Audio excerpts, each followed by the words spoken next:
టీమిండియాను ఓడించడం ఏ జట్టు వల్ల కాదని శ్రీలంక మాజీ కెప్టెన్ కుమార సంగక్కర ఓ సోషల్ మీడియా ద్వారా తెలిపాడు.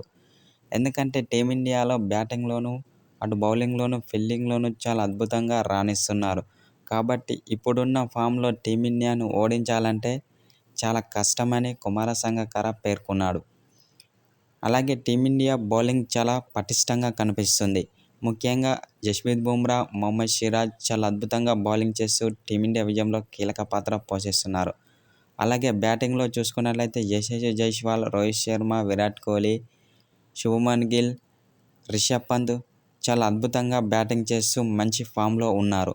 కాబట్టి ఇప్పుడున్న ఫామ్‌లో టీమిండియాను ఓడించడం చాలా కష్టమని శ్రీలంక మాజీ కెప్టెన్ కుమార సంగక్కర ఓ సోషల్ మీడియా ద్వారా తెలిపాడు. అనంతరం టీమిండియా ఆటగాళ్లపై ప్రశంసల వర్షం కురిపించాడు.